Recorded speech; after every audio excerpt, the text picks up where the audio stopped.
Das sind alles Leute, die diesen BVB-Stallgeruch haben und die wissen auch, wie dieser Verein tickt. Ganz herzlich im schönsten Stadion der Welt, die besten Fans der Welt. Ich begrüße die Fans von Borussia Dortmund. Englische Woche in der Fußball-Bundesliga. Das letzte Spiel steht auf dem Programm. Es ist kurz vor Weihnachten. Herzlich willkommen beim Feiertagsmagazin. Am letzten Tag oder Spieltag der Saison ist natürlich der Chef da. Und den begrüße ich ganz herzlich. Hans-Joachim Aki Watzke. Aki, schön, dass du dir die Zeit genommen hast. Ja, klar. Es ist ja auch ein außergewöhnliches Jahr für dich. Und da kommen wir gleich noch ein bisschen drauf. Bevor wir auf das morgige Flutlichtspiel in Berlin schauen, müssen wir erst mal ein bisschen zurückblicken. Wie hat dir unser Auftritt in Bremen gefallen? Ja, also sagen wir mal so, es war couragierter. Man hat ja schon gesehen, dass wir haben eine neue Formation gespielt. Wir haben ja quasi, sagen wir mal, mit Ball 4-3-3 gespielt und gegen den Ball 4-2-3-1. Aber 4-2-1-3 ist richtig. Und es hat auch ein paar Sachen haben nicht so optimal geklappt. Wir waren ein bisschen unruhig, speziell nach dem 1-1. Aber die Mannschaft hat einen enormen Willen gezeigt. Wir wollten dieses Spiel gewinnen, das hast du gemerkt. Du hast auch gemerkt, wie sie sich reingehauen haben und so. Das hat mir gut gefallen. Aber man muss auch ehrlicherweise sagen, es ist ja für Edin auch schwierig. Du musst da sonntags wirst du da Cheftrainer und dienstags, du kannst ein Abschlusstraining am Montagnachmittag und dann kann nicht alles funktionieren. Aber dafür war es ein guter erster Schritt. Die ersten 20 Minuten, da hast du doch auch gedacht, oh, das sieht aber schön aus, ne? Ja, aber die Entscheidung ist, wir hatten ja eine ganz junge Mannschaft. Ja. Wir hatten auf den vorderen 5 Positionen, hatten wir, glaube ich, 4, die 20 und jünger sind. Mit Bellingham, mit Jude, mit Yusufa und mit Gio. Und es ist natürlich klar, wenn es läuft, dann läuft es. Aber wenn es dann mal nicht läuft, dann machen die das aus dem Nichts quasi. Die haben ja nur 2 Torschüsse gehabt in der ersten Halbzeit auf unser Tor, machen die einen Ausgleich und dann werden wir ein bisschen hektischer. Da wird der Edin sicherlich auch die nächste Zeit dran arbeiten. Aber der Weg ist richtig.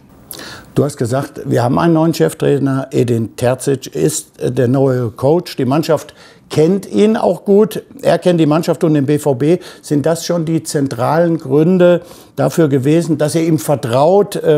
War das der Ausschlag für ihn oder der Ausschlag, dass ihr ihn der Ausschlag war schon, dass wir wissen, dass er eine besondere Art von Fußball präferiert. Also sagen wir mal eine aktionsreiche, ne? Und auch wahrscheinlich mutige. Und das hat uns gefallen, aber am Ende des Tages ist es so, dass man ihn auch nicht mit zu viel Erwartung überfrachten darf. Er macht sich selbst schon genug Druck. Ne? Und es tut ihm natürlich gut und es tut allen gut, dass wir das Spiel gestern in Bremen gewonnen haben. Ich habe es schon erwähnt, Edin ist ein Borusse. Nicht jeder BVB-Fan kennt Edin Terzic. Deshalb für euch noch mal hier ein kleines Filmchen. Das ist der Neue, der so neu gar nicht ist. Ich bin jetzt also seit Ewigkeiten Fan des Vereins und komme hier aus der Region und seit 10 Jahren darf ich für den Verein halt auch in mehreren Funktionen tätig sein. Als Scout, als Co-Trainer und Trainer im Jugendbereich. Dann kam ein kurzer Abstecher ins Ausland. Du hast viel Erfahrung sammeln können, internationale Erfahrung bei Besiktas Istanbul in der Premier League, mit West Ham United. Und wir haben dich dann wieder hier zurückgeholt zum BVB. Als kleiner Junge wurde Edin Terzic BVB-Fan. Er drückt diesem Verein seit 29 Jahren die Daumen. Jetzt will er den Fußball spielen lassen, für den Borussia Dortmund bekannt ist. Wir bleiben positiv mit dem ersten Ballkontakt, wir gehen nach vorne. Jawohl, diagonal nach vorne. Fakt ist einfach, es gibt 2 Arten, wie man ein Fußballspiel gewinnen kann. Das ist einmal, wir versuchen, ein Tor weniger zu kassieren als der Gegner. Ich bin eher dafür, dass wir bereit dafür sind, ein Tor mehr zu schießen als der Gegner, um es einfach kurz zusammenzufassen. 38 ist der Neue erst, der zweitjüngste Cheftrainer in der Bundesliga. Aber was den BVB angeht, da ist Edin Terzic schon ein alter Hase. Mehr, Orange, mehr, jagt den Ball. An Edins Seite arbeiten Sebastian Gebhardt und Otto Addo, unser Top-Talente-Trainer. Ich fände es auch unfair, wenn wir überhaupt nicht über die beiden sprechen würden. Sag doch mal bitte, was dir an der Arbeit von den beiden gefällt. Ja, als erstes müssen wir erst noch mal ganz kurz, auch wenn du nicht danach gefragt hast, über Lucien Favre sprechen. Und ich glaube auch jetzt in diesem Format des Feiertagsmagazins muss schon so viel Zeit sein, dass wir uns noch mal bei ihm bedanken.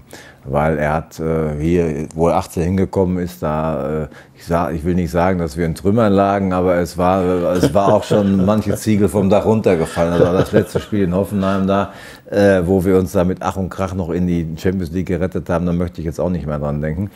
Aber dann hat er das stabilisiert, er hat 2 Vizemeisterschaften mit uns gefeiert. Wir hatten jetzt das Gefühl, dass einfach der Punkt erreicht ist. Das hat man heute einfach irgendwann in einer Zeit und wir hatten das Gefühl, aber wir sind ihm unendlich dankbar dafür. Und das sollte man auch noch mal werten, was ich hiermit auch jetzt getan habe. Und jetzt zu der Frage. Gut, der Sebastian Gebhardt kennt natürlich die jungen Spieler gut. Die hat er ja teilweise selbst dabei gehabt, auch kennt zum Beispiel Yusufa sehr gut. Und war aber vor allen Dingen der Wunsch von Edin, weil Edin ja schon mit ihm zusammengearbeitet hat. Und das ist natürlich jetzt wichtig, wenn du als junger Chefcoach da so in das kalte Wasser geworfen wirst, da hast du schon auch ganz gerne einen dabei, den du vertrauen kannst. Klar. Ne? Und mit dem du auch mal unter 4 Augen sagen kannst, mein Gott, was die da jetzt wieder für einen Mist geredet haben, da die Bosse oder so, das hilft dann auch. Ne? Und das war sein Wunsch und es war auch seine Idee, muss ich sagen. Otto Addo, der bei uns eine feste Aufgabe hat. Das wird ja für ein halbes Jahr, werden wir das mal dann irgendwie kommissarisch anders lösen. Aber Otto Addo dazu zu nehmen, weil ja, das macht einfach Spaß, solche Entwürfe, weil das sind alles Leute, die diesen BVB-Stallgeruch haben und die wissen auch, wie dieser Verein tickt. Du musst natürlich, wenn du natürlich als Trainer für diesen Bereich begabt bist, dann spürst du relativ schnell, wie ein Verein tickt. Der Klopp zum Beispiel hat das ja relativ schnell auch der Witterung aufgenommen. Aber es ist schwierig für viele. Aber hier bei denen dreien weißt du natürlich, die wissen genau, wie dieser Club. Dieser Club hat ja schon auch eine eigene DNA. Und das ist ganz gut. Jetzt kann das Trainerteam natürlich in der Kürze der Zeit in diesem Jahr nicht so viel verändern. Was erwartest du langfristig vom Trainerteam? Ja, dass sie einfach das, was sie sich als Fußball vorstellen, nämlich ja, ein bisschen Action, bisschen Aggressivität reinbringen, frühe Balleroberung, offensives Spiel, voller Input, dass sie das sukzessive in die Mannschaft reinkriegen, denn dass die Mannschaft über das ausreichende Talent verfügt, das ist auch klar, ist noch eine sehr junge Mannschaft in vielen Bereichen, das muss man auch wissen. Aber ich denke schon, wenn sie jetzt, viel Zeit haben sie jetzt auch nicht, es gibt ja kein Mabea oder was weiß ich was, es geht ja sofort am 28. und 29. weiter, also die Pause ist jetzt auch nicht so groß, aber dann haben sie zumindest mal die Möglichkeit, 5, 6 Tage, was ja heute schon viel ist oder in dieser Corona-Zeit. Die Mannschaft hat ja jetzt jeden 3. Tag gespielt, also das merkt man schon, das kostet auch dann Körner. Ne? Jetzt schauen wir ein bisschen nach vorne. Morgen geht's nach Berlin gegen Union. Die Bayern haben sich vor ein paar Tagen da die Zähne ausgebissen. 1:1 haben sie gespielt. Und was glaubst du, was wird das für ein Spiel morgen? Und eine Bitte habe ich, sei nicht so pessimistisch. Ja, ich bin ja grundsätzlich immer ein bisschen skeptisch, aber ich habe ja dann mir nachdem ich da von Bremen wieder zu Hause war in der Nacht, habe ich mir noch das Spiel angeschaut, da Stuttgart, ich konnte nicht schlafen nach dem Spiel, Stuttgart gegen Union und da hast du schon, Union hat ja bis kurz vor Schluss 2-0 geführt, hast einfach gemerkt, das ist körperlich eine Mannschaft, ist natürlich klar, die haben jetzt die ganze Woche immer, während wir uns da durch ganz Europa abgerackert haben, konnten die sich regenerieren, die sind körperlich in einer Top-Verfassung. Und die werden natürlich das Spiel sehr körperlich bestreiten, davon können wir mal ausgehen. Ne?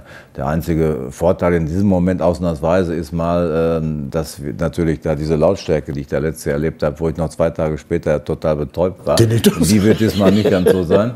Aber die Mannschaft, die wissen, dass sie fit sind und wir müssen dagegenhalten, das ist völlig klar. Aber wir haben natürlich auch unsere Waffen, das ist ja auch klar.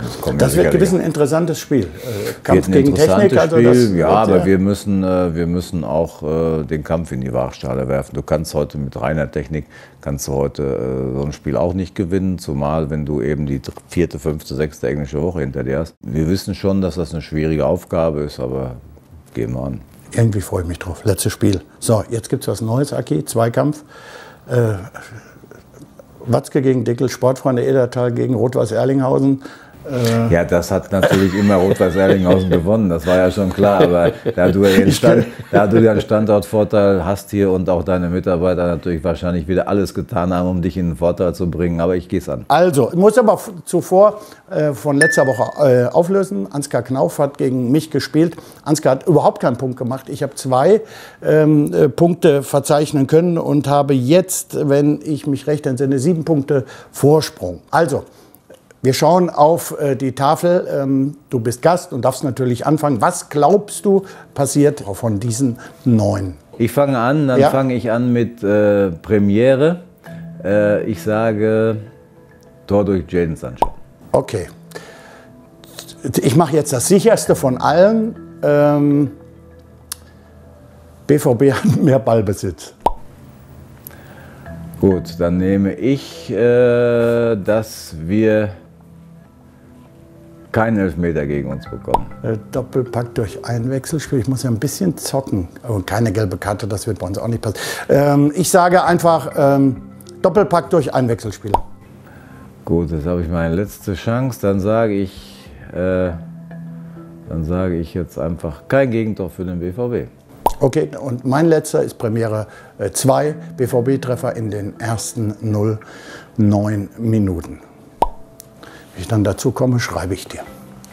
Übertrage das Netradio, natürlich. Ja, wir sind gespannt. Die Auflösung gibt es, im nächsten Jahr gibt es sie erst. Oder werden sie, wie wir es auf unseren sozialen Medien bekannt geben, wer von uns beiden gewonnen hat. Ja, aber ich hoffe auch, wenn ich gewonnen habe, sollte es dann auch bekannt gegeben werden, Norbert. Da kannst du dich drauf verlassen. Okay. Wir kennen uns schon so lange. Ja. Also wir sind gespannt, was morgen so alles passiert. Ich kann dich natürlich nicht gehen lassen, ohne dass du ein paar vielleicht abschließende Sätze sagst über das Jahr 2020, das für alle Borussen, für dich, für uns ein außergewöhnliches war. Ja, ich denke, dein Resümee mal zu diesem. Ja, jetzt mal abseits vom Sport. Es war wirklich für alle ein extremes Jahr, ein herausforderndes Jahr. Und ich muss ganz ehrlich sagen, so jetzt, wo es sich aufs Ende zuneigt, ich bin unfassbar stolz auf unsere Mitarbeiter. Und wir haben ja nun 850 Mitarbeiter roundabout und die haben das großartig mitgemacht, weil man hat das ja auch selbst oft erlebt. Und ich bin ja selbst jeden Morgen, das Erste, was ich mache, wenn ich aufwache, greife sofort da zum iPhone und gucke mir die neuen Infektionszahlen an. Ne? Und RKI und dann analysiere ich und was ist da, wie ist es in NRW, wie ist es in Sachsen oder in Bayern. Und das zieht einen ja auch runter. Wenn du dann beschränkst die Kontakte, du sitzt in einem total leeren Stadion, noch mit einer Maske auf, wo 10 Meter um dich rum keiner ist. Du kannst nicht mehr in die Gastronomie gehen und alles. Ne? Und dann hat man hat wirklich auch Momente, dann denkst du, mein Gott, was ein Scheiß. Ne? Und dann haben wir uns aber beim BVB, das habe ich wirklich auch so empfunden, immer wieder alle gegenseitig hochgezogen. Ne? Wir haben die Mitarbeiter unterstützt in Dingen, wenn es mal darum ging, dass man aus familiären Gründen Homeoffice machen musste. Wir haben sie nicht in Kurzarbeit geschickt wie viele andere und umgekehrt haben sie sich aber auch komplett reingehängt und haben uns dann auch immer wieder geholfen und Support gegeben. Also diese Erfahrung, das war wirklich das Beeindruckendste und auch das Schönste an diesem ganzen Elend mit Covid-19, aber die möchte ich auch nicht missen. Das hat also die Mitarbeiter vom BVB hat das definitiv enger zusammengeschweißt. Und das war, weil wir heute nicht mit negativen Dingen enden wollen, das war das für mich das positive Highlight dieses Jahres. Wir hoffen natürlich alle auf ein besseres Jahr, auf 2021. Vielleicht jetzt auch mal die Möglichkeit, in Vertretung vielleicht aller Mitarbeiter Danke zu sagen, wie du mit dem Führungsteam durch das ganze Jahr manövriert hast. Wie gesagt, ich bin sehr, sehr stolz auf unsere Mitarbeiter und sehr stolz auf den Verein, weil der natürlich in so einer Phase auch mal wieder gezeigt hat, dass dieses Solidarität, das ist ja das, was uns im Ruhrgebiet trägt, ne? Richtig. Dass das auch dann in so einer Phase auch gelebt wird und dass das nicht nur so leere Worthülsen sind. Das war schon beeindruckend. Nochmal vielen Dank. Ja, das war das Feiertagsmagazin, das letzte im Jahre 2020. Wir hoffen natürlich, dass wir dieses Jahr mit einem Sieg abschließen. Das wäre schön. Dann gibt es noch das Pokalspiel, dass wir da weiterkommen. Das wäre dann schön. Dann könnten wir in Ruhe ein bisschen Weihnachten feiern. Jetzt nicht allzu lange, würde Aki sagen. Nicht so lange feiern, aber ein bisschen können wir dann schon feiern. Wenn ihr das Spiel live verfolgen wollt, es gibt natürlich wieder unser Netradio. Boris ist in Berlin, ich bin zu Hause und das war's. Vielen Dank euch, einen guten Rutsch ins neue Jahr, ein schönes Weihnachtsfest und mit der Hoffnung, dass wir uns alle gesund bald wieder hier im schönsten Stadion der Welt wieder treffen. Tschüss, macht's gut, der Nobby und dem schließe ich mich an.